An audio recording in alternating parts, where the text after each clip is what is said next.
So tonight's State of the Town address is laid out by charter what goes on. It's essentially the council president and my chance to give you an idea of the state of the town. And to that extent, Councilor Chase, President Chase, will give his speech from the view of the council, and I'll follow up with my view from the operational side of the house, so to speak. So I would like to introduce Councilor Chase, who's president this year.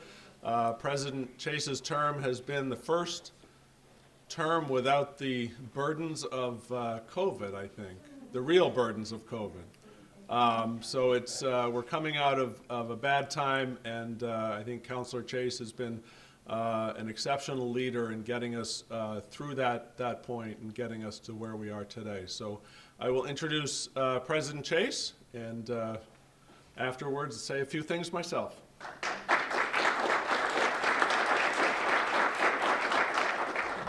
Thank you so much, Mr. Dutton, and welcome everyone, fellow citizens and honored guests.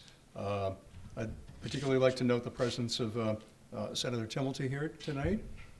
It's a pleasure to see him here. We thank you very much for coming, and it's a pleasure always to have you here. Well, welcome to the 2023 State of the Town address for the town of Bridgewater. Town Manager Michael Dutton and I have noted that the town has been unable to host this event in recent years, and we're very excited to have this opportunity to reinstate the tradition and return it to the calendar as a recurring annual event. It's with great pleasure that I appear before you on behalf of the Bridgewater Town Council to discuss some of the recent developments and initiatives which have had a very positive and enduring impact upon the lives of our citizens and over the course of the past year and beyond. While we assembled here tonight in preparation for this event, some of you may be aware that spring arrived at 5:24 p.m. And I'd like to be the first to wish you a happy and hopefully snow-free spring season.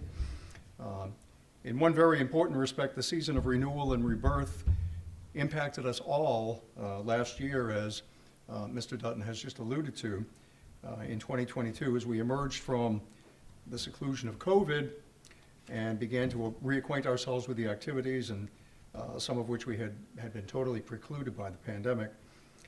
Tonight I'd like to call attention to various events and initiatives which, in my estimation, bode very well for the town of Bridgewater as we embark upon our 367th year of settlement. Firstly, I'd like to focus on some activities of the Bridgewater Town Council which have been positive and very impactful developments. Early in 2022, the Town Council adopted a resolution establishing the Town Council's vision for Bridgewater. The vision statement is, by its own admission, an aspirational prescription for the realization of some very altruistic goals. But it's also grounded in the realism of our comprehensive master plan, which was finalized in 2022 following a lengthy process of community input. The comprehensive master plan is a 10-year roadmap to identify municipal goals, including land use policies, housing creation, including affordable housing, open space and recreation needs, and overall economic development. We're fortunate to have a comprehensive master plan infused with vigorous public input, combined with a focused vision to give institutional guidance to the plan. Beginning in May of last year, the Town Council resumed in-person meetings following a over 2-year hiatus made necessary by the COVID pandemic. And while there may have been some degree of trepidation at that time, the council nonetheless believes strongly that in-person council sessions were desired by citizens, and it would be a very promising step toward normalizing the function of town government by returning to in-person meetings. As you know, town boards and committees are still required to meet by remote access, although we eagerly await the opportunity to return those sessions to in-person meetings as soon as possible. One challenge as we return to in-person interaction is, ironically enough, to reestablish the channels of input, public input, which citizens enjoyed by remote access. Meetings conducted by Zoom enhanced opportunities for remote citizen input, which we're presently unable to replicate in a hybrid meeting environment. The town will continue to seek technologies which maximize combined in-person attendance while also offering full capabilities for remote citizen input. A further encouraging development with respect to the council, and that is the election of 3 new council members in the special election conducted just weeks ago. We're pleased to welcome Councilors Mark Lindy, Brad McKinnon, and Susie Robinson, who were each sworn to service in January. The council also marked the departure of Councilors Peter Columbotus, Matt Rushton, and Frank Souza, noting their dedicated service to the town and significant accomplishments throughout their terms of office. Our newly sworn councilors are enthusiastic about meeting the challenges ahead, and they've already demonstrated their commitment to address issues with determination and fresh ideas. We anticipate the election of an additional new council member at the town election taking place on April 22nd to bring to a total 4 new councilors to our town council membership. That would represent 44% of the total council membership comprised of new members. It's a degree of change that we haven't seen occur in the town council since its inception as a form of government in this town in 2010. In 2022, the town received legislative approval from the Commonwealth to give effect to changes to our town charter and to re-precinct our voting districts, all of which was made necessary by population changes in Bridgewater revealed through the 2020 federal census. A great deal of time and effort was necessary to adopt these needed measures, and a very brief window of time was available to do so. One promising aspect of our new charter provisions is the expanded number of at-large councilors. You may be aware, the number has increased from 2 to currently 6 at-large council members. This new composition of the town council will help to assure citizens can expect increased responsiveness from their elected representatives, with 6 councilors now dedicated to issues and concerns of town-wide importance. Beyond the internal workings of the town council, many significant developments have transpired over the year, and more are about to take shape. With the arrival of spring, the council will, tomorrow evening, commence consideration of a notable spring event, the annual celebration of Pride Month in June. Since 2016, the town has observed Pride Month as a celebration of diversity and acceptance. As a town, we continue to demonstrate civility and compassion for all people without regard to gender identity, lifestyle choice, or sexual orientation.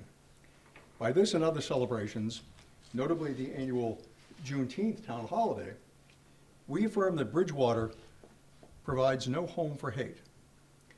Juneteenth was established as a town holiday in 2022, and we look forward to again celebrating what is known by many as Freedom Day in just a few months.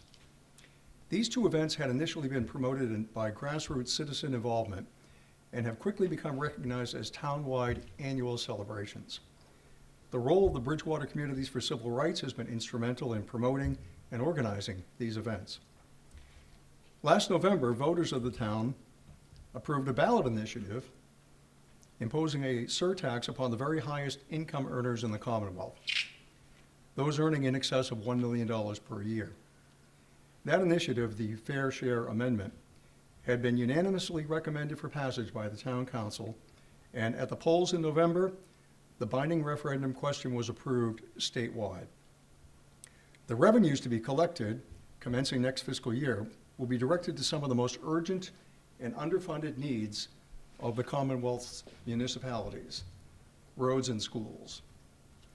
Financial support for our schools equals half of our annual town budget, and it's no secret that upkeep of roads for all towns in the Commonwealth represents a never-ending search for funding. State aid available under General Laws Chapter 70 and 90 for, respectively, schools and roads is historically deficient, causing each of these budgetary priorities to frequently require extraordinary funding through debt exclusion ballot measures. The town manager and I have in recent weeks prevailed upon our state senator, the Honorable Walter Timilty, has joined us this evening, to advance efforts on Beacon Hill for increased unrestricted local aid in respect of these and other budgetary deficiencies.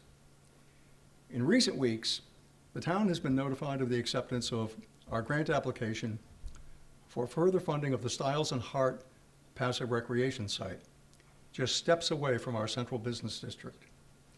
This $1.3 million funding under the Community Preservation Act will provide for the continued development of a walking trail with attendant parking area and ultimately access to 75 acres of natural open space, further helping to realize two significant goals of our town's comprehensive master plan: the preservation of open space and establishment of venues for passive recreation.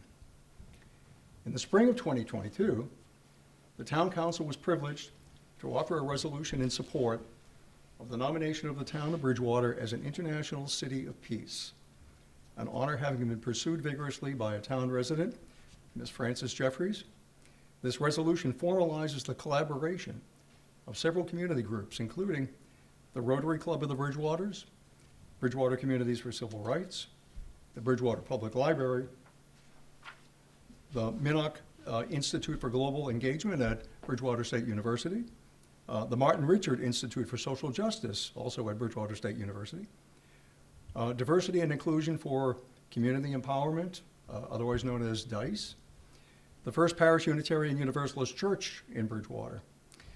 This is just one notable development brought to fruition by citizen engagement. Our town continues to reap a host of benefits arising from the initiatives of private citizens, whether in conjunction with town government or by virtue of their own creative and singular efforts to enhance the quality of life in our town. Just with reference to the town's boards and committees and commissions, I'm encouraged by the increasing numbers of citizens who have stepped forward to volunteer their efforts. Many highly qualified candidates have been appointed in recent months to vacancies in town bodies, ranging from the Cultural Council to the Zoning Board of Appeals and many others in between. Increased citizen engagement is responsible for this success, and better municipal outcomes will be the consequences. Congratulations to all the volunteers throughout our town government.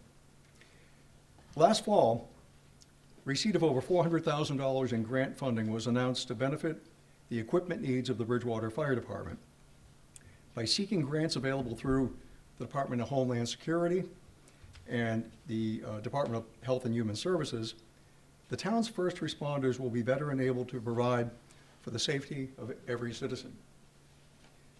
Grant funding has also been successful in support of our senior center, which continues to offer a wide array of activities and programs which are testament to the creativity and leadership of the Council on Aging and Elder Affairs Director Emily Williams and her staff.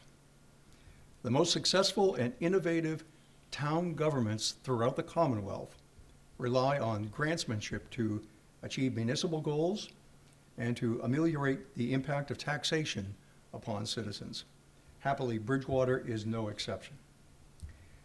During the fall, the Town Council approved the creation of a Town Diversity, Equity, Inclusion, and Belonging Committee, bringing to fruition many months of work by an ad hoc committee comprised of residents and town officials to bring forth a standing committee to advise the town in matters of diversity and inclusion throughout all departments of town government.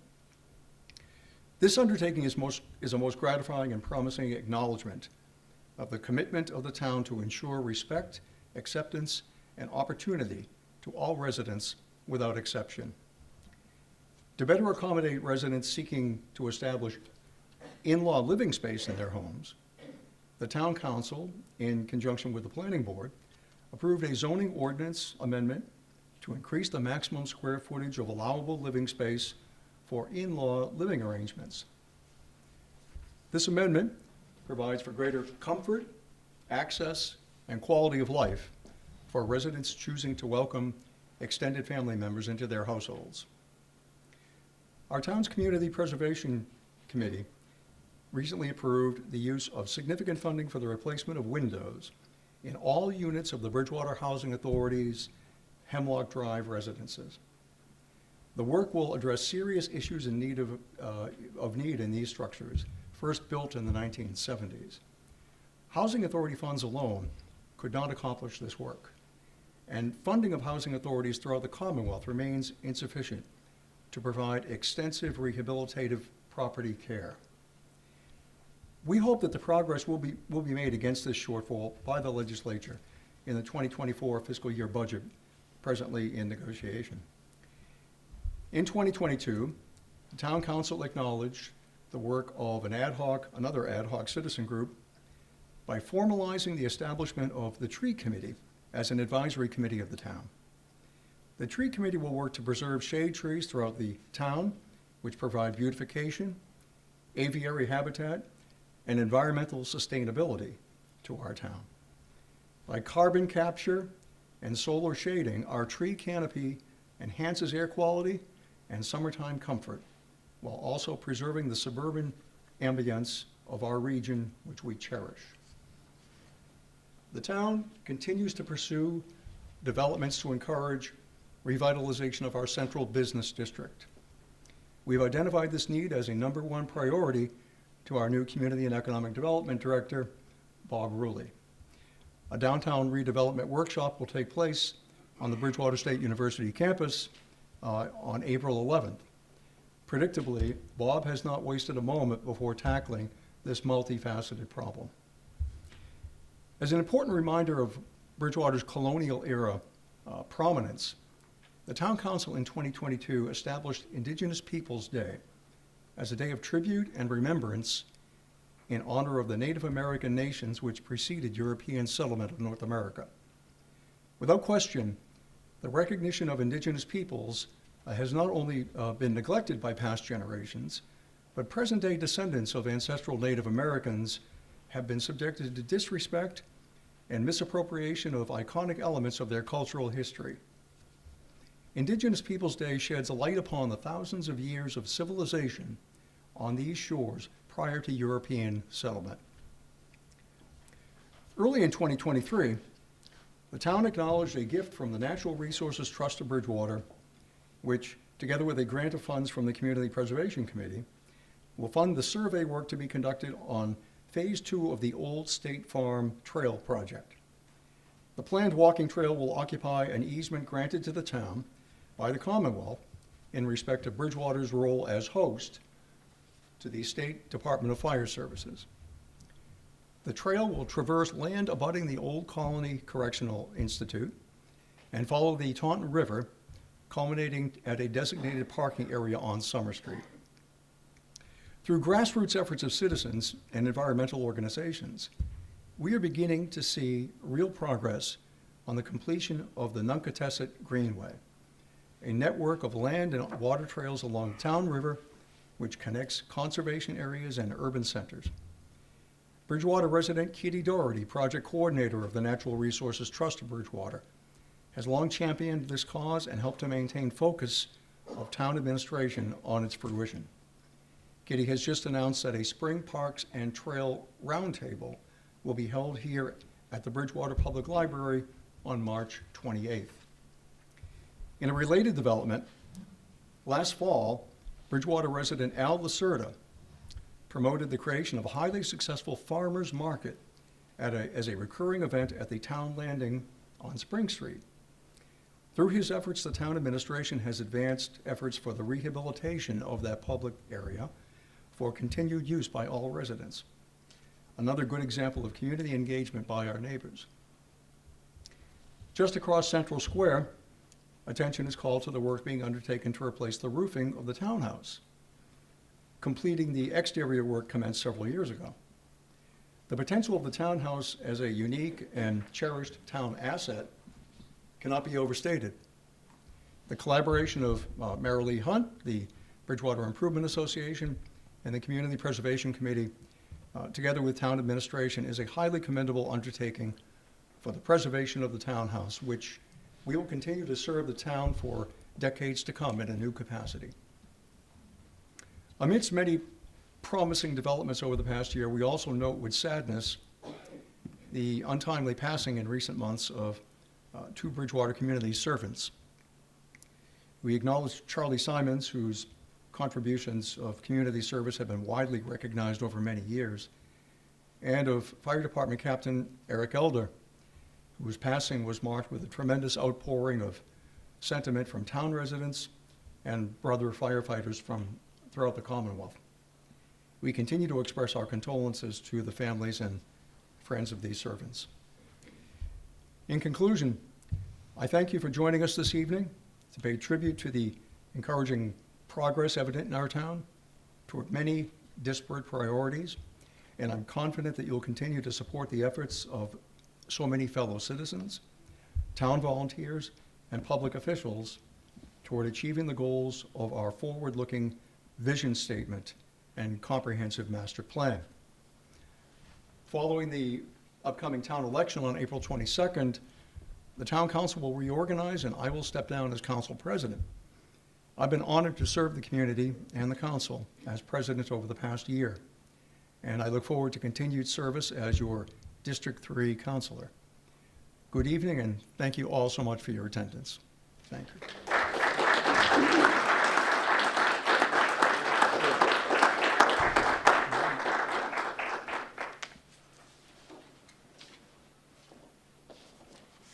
Thank you, President Chase, and thank you for your steady leadership with the council over the past year. It's appreciated certainly by me, and I think by everybody that sits on the council and everybody that works for the town. So I appreciate that. Thank you. So welcome to my portion of the 2023 State of the Town. Thank you certainly to Jed Phillips and the library trustees for hosting us this evening, and thank you for coming out. Also, thanks to Jeff Fowler and BTV for graciously offering to record this occasion and get it on the air and streamed. So appreciate BTV doing that. So as President Chase pointed out, the Bridgewater Town Charter gives us the responsibility for preparing this message for delivery to the town council and the citizens of Bridgewater. Obviously, its purpose is to describe the state of the town. So let me start by reminding everyone, and I think President Chase alluded to this, but let me start by reminding everyone of our mission. And the mission is, by 2035, Bridgewater will have established itself as the region's most accessible and desirable hub of culture, commerce, education, and open space preservation, with a thriving downtown area, a breadth of housing choices, sustainable infrastructure, green initiatives, and a connected network of scenic outdoor recreation options, all of which preserve our quaint small town aesthetic and highlight our historic heritage and charm. Well, that's an easy task. With that mission in place, the Town Council adopted a broad set of goals to ensure progress in meeting our 2022 Master Plan objectives. This is the first time that I know of in Bridgewater's history that we have a sensible and realistic and adopted master plan, a town mission statement, and a set of specific goals articulated by the Town Council to guide our path forward. We are pointed in the right direction. The council is prepared to accomplish great things, and I am certainly ready to make them happen. I am happy to report that your town government has weathered the COVID-19 pandemic in better financial shape than most area cities and towns. We've lived within our means thanks to an active and involved town council, dedicated town employees, and a vigilant finance department. We have used the federal funding received through the CARES Act for its intended purpose, and made sure we did not create unsustainable future obligations. We have allocated the vast majority of our ARPA funds to the cost of water infrastructure improvements, and we have never taken our eye off our annual budget.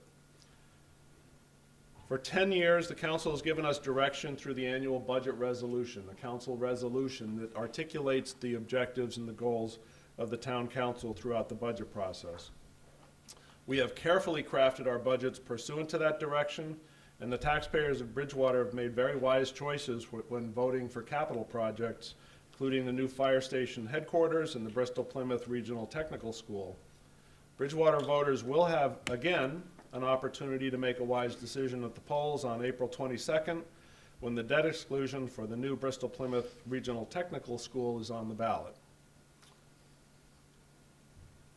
Since, and I was talking with Councilor George briefly about this, but since COVID postponed our last 3 State of the Town gatherings, I wanted to make a point of publicly thanking our staff in every department, many of whom are here tonight, some of whom are here tonight. But I did want to make a point of publicly thanking our staff who never missed a beat. We never complained, never showed anxiety, which they must have been experiencing, and never hesitated to volunteer to help where help was needed. So my hat's off to our staff. It's that, quite honestly, more than anything else, that makes me very honored and thankful to be the Bridgewater Town Manager. But our pandemic seems to be in the rearview mirror, and it is time for us to look forward. Before I give you a sense of our future plans, let me outline the incredible work your town has done over the last few years. It is work that often gets lost in the shuffle, work that doesn't get recognized when it's happening, and quite honestly, work that doesn't make for really good clickbait on Facebook or Twitter, but it is hard work nonetheless. Obviously, I'll rattle off about a few of these. The Mitchell School, despite all the confusion and worry about COVID, the Mitchell School Building Committee, under the steady hand of John Garish, met regularly via Zoom to plan and guide the construction of a 21st century elementary school. John is obviously, for those that know him, is a veteran of other building projects and knew instinctively that a calm, steady hand was needed to get us to the finish line. After well over 100 committee meetings and thousands of hours of volunteer work, the school came in on time, pretty much, and under budget. It is occupied by up to 700 pre-K to second graders, and the quality of education obviously is always more important than the building that houses it. But I can tell you that the new Mitchell is a key part of our Bridgewater community development initiatives and a huge boost for the teachers, staff, and students that go through its doors every day. Over the past year, water quality issues became a significant issue for residents both in Bridgewater and, quite frankly, worldwide. For almost 10 years, the town's water supply department has been working with Massachusetts Department of Environmental Protection to plan and construct a second water treatment facility. Today, I'm happy to report that the plant is up and running and will be fully operational once 2 more of the High Street water wells are refurbished and brought back online. The plant is designed to chemically treat and filter roughly 40% of our water supply. The existing Carver's Pond facility and the High Street facility combined will filter and treat almost 100% of our water supply. Over time, the new plant should mean that our discolored water issues will gradually go away. So why don't they go away immediately? Well, let me tell you. Because the distribution system, the water mains, and the water services to homes and businesses will need time to rid themselves of the built-up iron and manganese that has flowed through those pipes for generations. So our water operators this spring will be flushing the lines regularly to get those lines cleaned out as early as possible, but I can tell you it will take a little bit of time, and we will experience some discoloration of the water as time goes by and we do those flushing operations. But for many, the discoloration issues took a back seat to the realization that our water supply and every water supply worldwide may have PFAS contamination. PFAS chemicals, otherwise known as forever chemicals, but because they don't break down over time, are not only in water supplies around the globe, but also in food packaging, clothing, carpeting, and a wide array of other everyday products. The state's Department of Environmental Protection gave everyone in Bridgewater a bit of a scare about PFAS levels in our water supply, but in reality, and according to the testing that we have done, PFAS levels in Bridgewater are generally either minuscule or non-existent. So regardless, what are we doing about PFAS? Well, first, despite the one-time positive test, we have installed a filtered water dispenser at the town's highway barn at 151 High Street. Anybody is welcome to go down and get filtered water out of that machine at any time, day or night, 24/7. It's available. Second, except for when it snows. But it's not going to snow anymore, so it's all 24/7. Second, we've isolated the well that tested slightly higher. Third, we've commissioned a townwide water study to determine whether our additional standby wells should be tied into the treatment plant. Finally, we're looking to see whether PFAS filtration should be added to our existing treatment plants.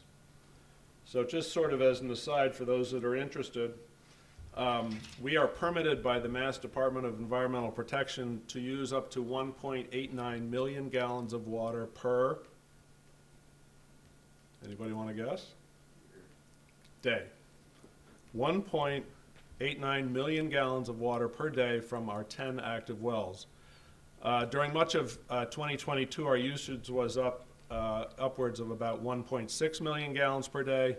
And since we've been pushing against our limit, we are actively pursuing the state for an increase in our withdrawal limit. Sounds easy, but that's a very hard thing to do.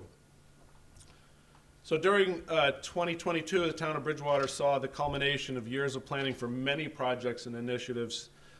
Here are just 10. Bristol Plymouth Technical Regional School in March of last year, voters in the 7 cities and towns in Bristol and Plymouth counties voted to replace the Bristol Plymouth Technical School. By almost 70%, the voters of Bridgewater approved that new school. Technical education is critically important to residents of Bridgewater, is critically important to your town as we look sometimes in vain for qualified, educated graduates in a host of different areas, such as water treatment, wastewater treatment, heavy equipment operators, and mechanics. Now, the voters of each town must decide how to fund the new building.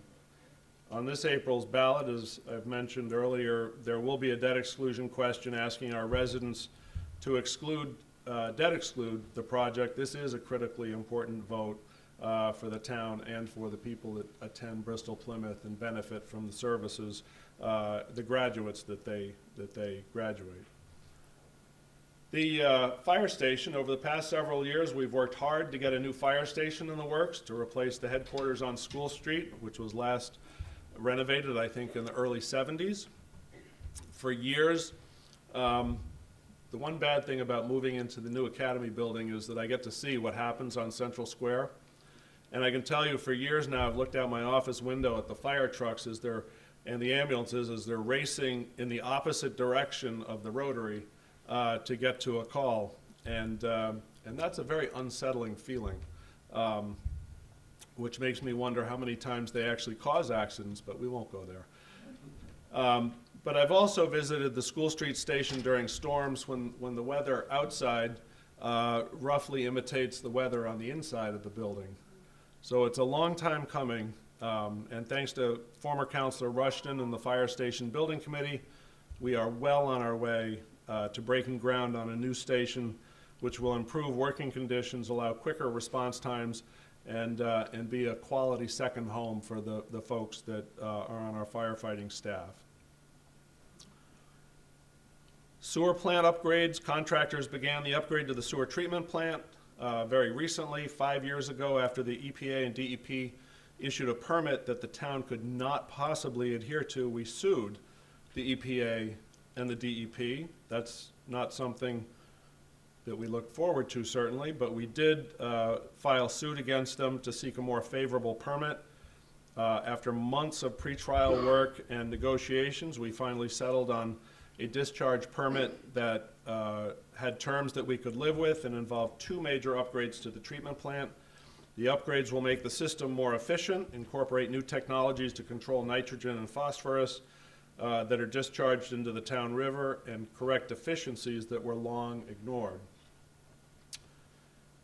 The High Street Dam removal, bridge replacement project. After over 7 years of planning, the High Street Dam removal and bridge replacement project is just kicked into high gear. The project includes the removal of Jenkins Dam and the replacement of the dry-laid stone bridge, which is really, I think, 3 or 4 culverts with a clear span bridge.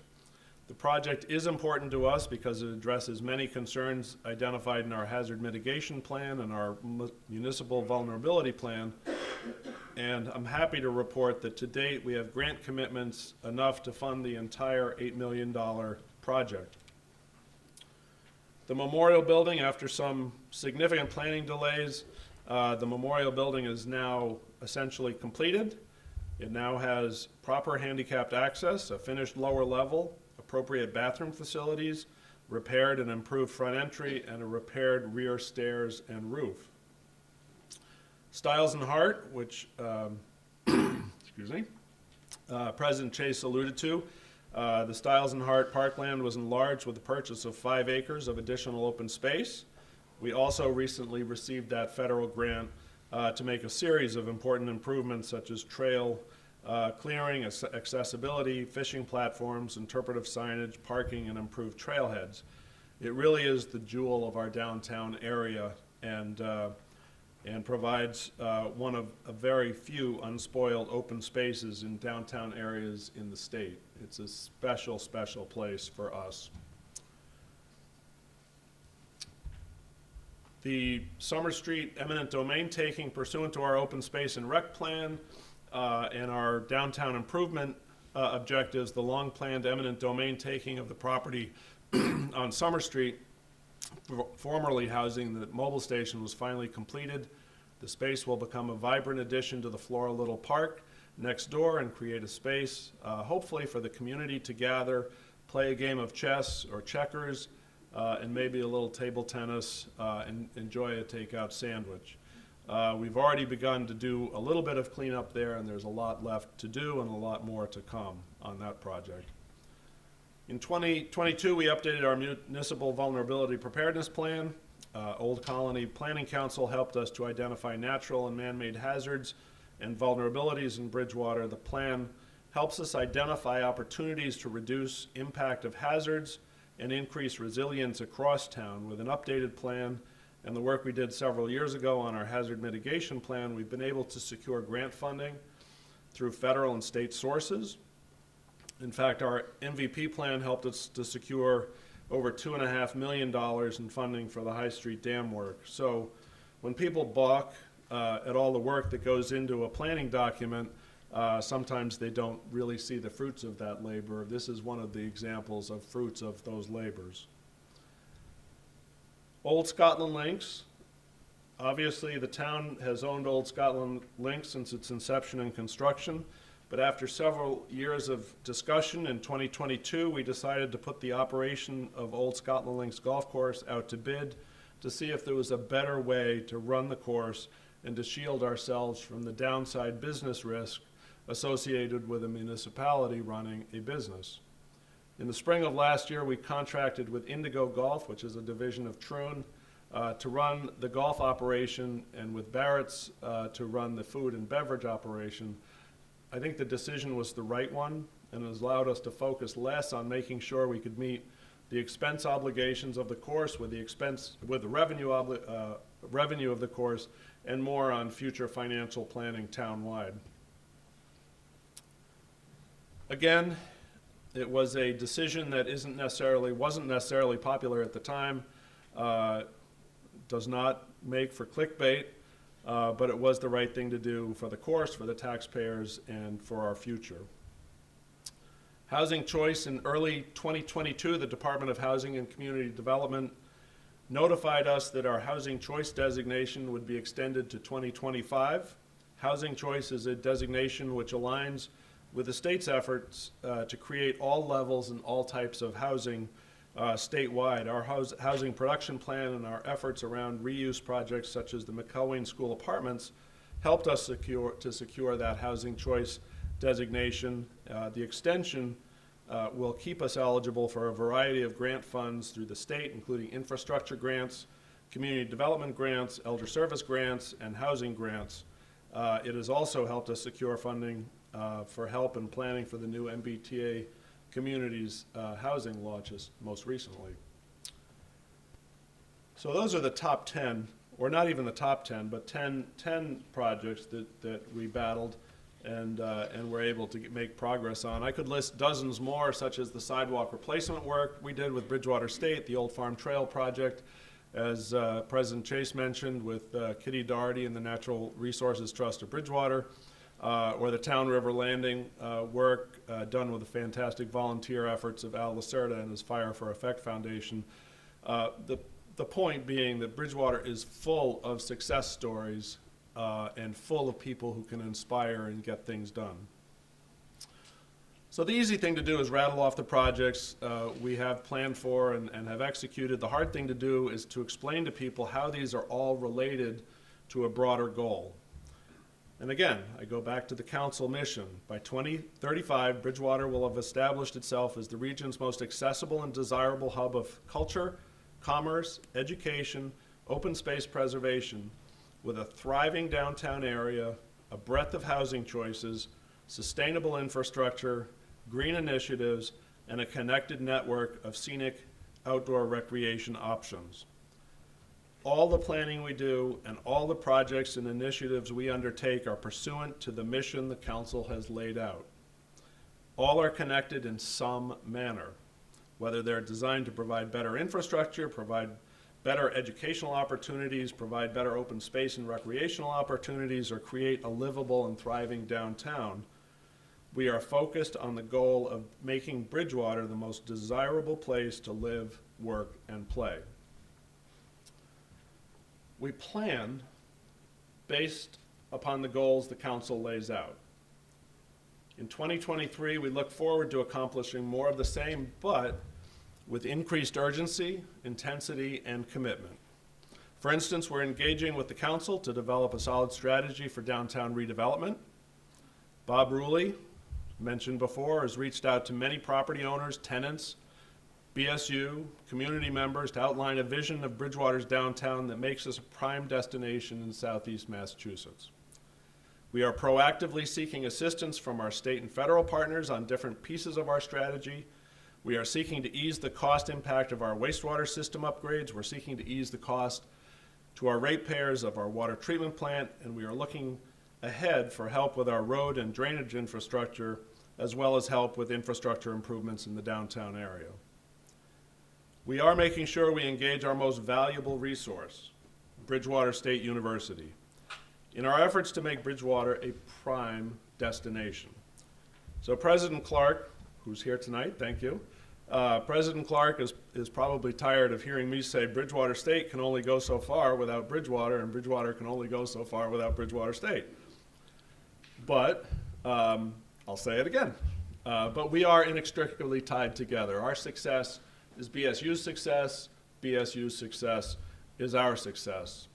So last week, I believe it was last week, week before, BSU celebrated a sizable federal grant which helps build out its cybersecurity program, one of the only such programs, I believe, in the state. It'll be a model for other universities and colleges statewide and possibly throughout the country. So BSU has raised the bar. Our challenge is to provide the environment which encourages BSU graduates to stay in the area to start their high-tech cybersecurity businesses.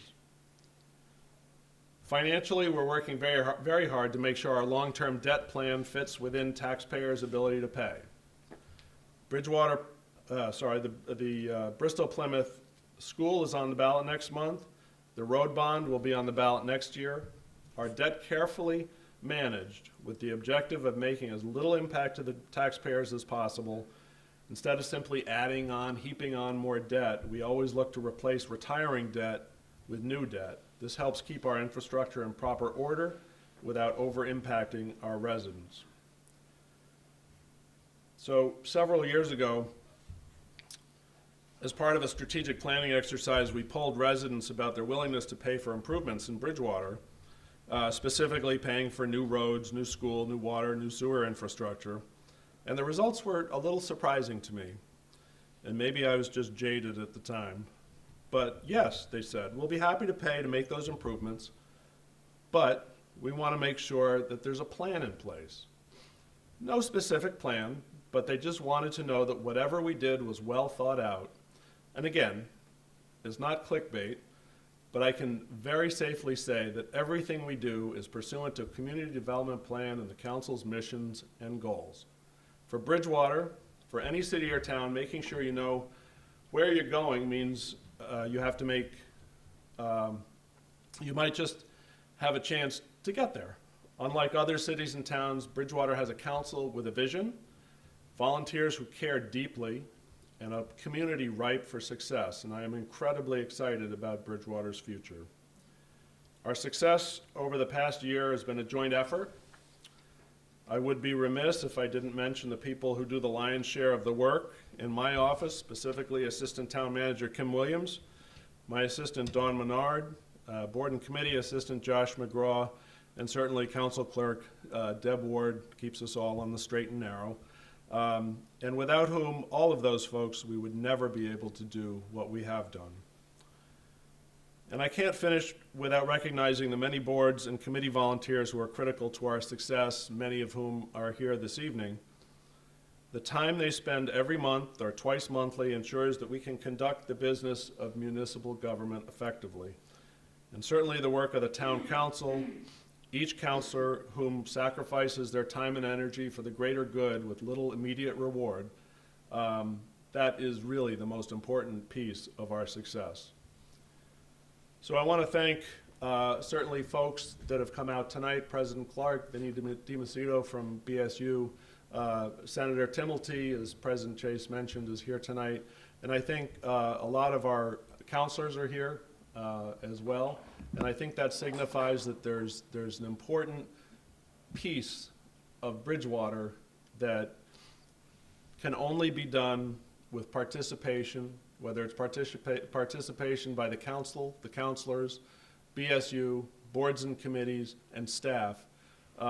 We have to work together and make sure that we can get the job done in 2023 and beyond. So thank you for coming tonight, and thank you for those 150,000 people watching at home. Mostly thank you for being interested, and thank you for being engaged.